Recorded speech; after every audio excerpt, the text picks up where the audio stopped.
Hello everyone, welcoming you in the part 2 of chapter Microbes in Human Welfare।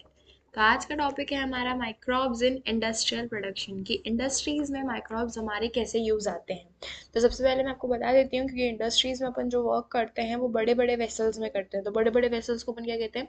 Fermenters कहते हैं। ये है fermenters का डायग्राम जो कि एग्ज़ाम में आता तो है लेकिन इतना आने का चांसेस बहुत ही कम है, ज़्यादा चांसेस नहीं है। तो मैंने आपको दिखाने के लिए ये डायग्राम यहाँ पे लगाया हुआ है और नोट्स के लिए आप स्क्रीनशॉट ले सकते हो पेजेस का। नेक्स्ट, अब अपना टॉपिक आ जाता है माइक्रोब्स इन इंडस्ट्रियल प्रोडक्शन के अंदर फर्मेंटेड बेवरेजेस। जो बेवरेज होते हैं वो भी फर्मेंटेशन से बनते हैं। कैसे देखते हैं? Microbes such as yeast are using in making beverages like. तो यीस्ट जो माइक्रोब है वो बहुत ही यूजफुल है बेवरेजेस बनाने के अंदर। कौन कौन से beverages? Wine, beer, whisky, brandy या फिर रम। सो यीस्ट कौन सा है? ये है सैचरोमाइसिस सेरेविसाई। मैंने आपको पहले भी बताया था, यानी पार्ट 1 में बताया था मैंने इस चैप्टर के कि सैचरोमाइसिस सेरेविसाई को ब्रूअर्स यीस्ट भी कहा जाता है। ब्रूअर्स यीस्ट इसलिए कहा जाता है क्योंकि ये बेवरेजेस बनाने में काम आते हैं, है ना। तो ये ब्रूअर्स यीस्ट भी है। और कौन से यीस्ट है जो मैंने आपको पहले बताया था? बेकर्स यीस्ट भी है ना। हाँ, so wine and beer are produced without distillation. Wine और जो बियर होता है ना वो विदाउट डिस्टिलेशन के प्रोड्यूस होते हैं। और विस्की, ब्रांडी और रम जो होते हैं वो डिस्टिलेशन के साथ ही आपके प्रोड्यूस होते हैं। तो इनमें जो रॉ मटेरियल्स होते हैं वो किसी में डिस्टिल होते हैं और किसी में नहीं होते हैं।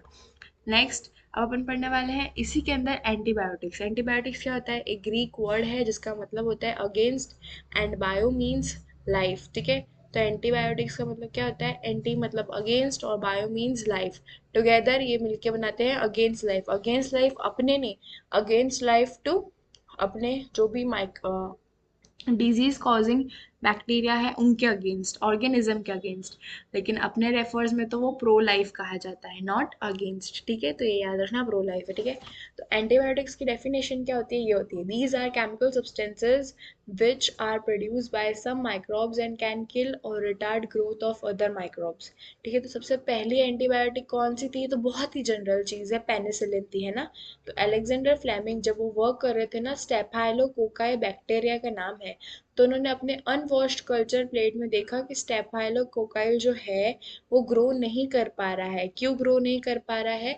क्योंकि एक केमिकल देखा उन्होंने उसके पास जिसका नाम था पेनिसिलियम नोटेटम, उसकी वजह से वो ग्रो नहीं कर पा रहा था, तो इसीलिए उसका नाम पेनिसिलिन रखा गया। तो how ever effective antibiotics was introduce by, जो इन्होंने पेनिसिलिन डिस्कवर तो अलेक्जेंडर ने किया था, लेकिन जो इफेक्टिव वाला था वो किया था अर्नेस्ट चेन और हार्वर्ड फ्लोरे ने। और जो कि बहुत ही काम आया था लोगों के वर्ल्ड वॉर 2 में क्योरिंग के लिए। और फ्लेमिंग, चेन और फ्लोरे को 1945 में इस चीज़ के लिए क्या मिला था? नोबल प्राइज भी मिला था, है ना। नेक्स्ट आ जाता है, अब जो टॉपिक है ना वो अपना है chemical enzymes and other bioactive molecules. क्या है? Chemicals, enzymes and other bioactive molecules. तो इस टॉपिक के अंदर ना मैं बहुत ही बड़ा पैरा लिखा हुआ, तो उस पैराग्राफ की समरी मैंने इस टेबल में और इस छोटे से पैराग्राफ में कंक्लूड कर दिए। तो देखते हैं, तो यहाँ पे मैंने किसके नेम्स लिखे हैं? यहाँ पे मैंने लिखे हैं कि कौन सा मतलब बैक्टीरिया के नेम है और ये क्या है, बैक्टीरिया है, फंगाई है, क्या है, और वो क्या प्रोड्यूस करते हैं या किसके लिए हेल्पफुल है, ये लिखा है। सो चलिए, एस्परगिलस नाइगर एक फंगस है जो सिट्रिक एसिड प्रोड्यूस करने में मदद करता है। नेक्स्ट है एसिटोबैक्टर एसिटी, बैक्टीरियम है, एसिटिक एसिड के लिए प्रोड्यूस करता है, नाम से ही पता चल रहा है ना। फिर है क्लोस्ट्रीडियम। क्लोस्ट्रीडियम क्या है?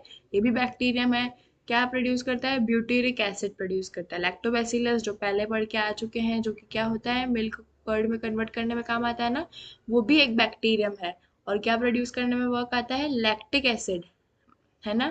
फिर नेक्स्ट है पैक्टिनेज, जो कि एक प्रोटीज है जो बॉटल जूस के अंदर होता है, जिससे बॉटल जूस लॉन्ग टाइम तक चलता है और वो खराब नहीं होता है। स्ट्रेप्टोकाइनेज जो कि बैक्टीरियम है, क्लॉट बस्टर में काम आता है। क्लॉट बस्टर, अपने कहीं भी चोट लग जाती है तो वापस क्लोटिंग होती है ना, उसमें।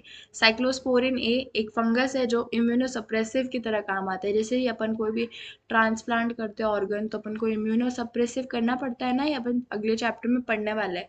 तो उसमें काम आता है कौन? साइक्लोस्पोरिन है। फिर आता है स्टैटिन्स, जो कि एक यीस्ट है जो ब्लड कोलेस्ट्रॉल को मेंटेन करने में काम आता है।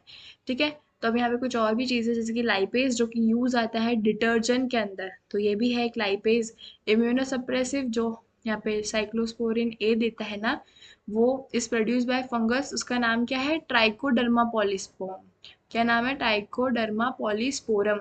और statins are produce by yeast Monascus purpureus. Statins कौन प्रोड्यूस करता है, मोनस्कस परप्यूरियस। तो आज के लिए इतना ही। मैं शॉर्ट लेक्चर्स इसलिए रख रही हूँ ताकि आपको देखने में मतलब ऐसा ना लगे, और आप इजीली वो टॉपिक एक दिन में कवर कर सको। So take care, bye.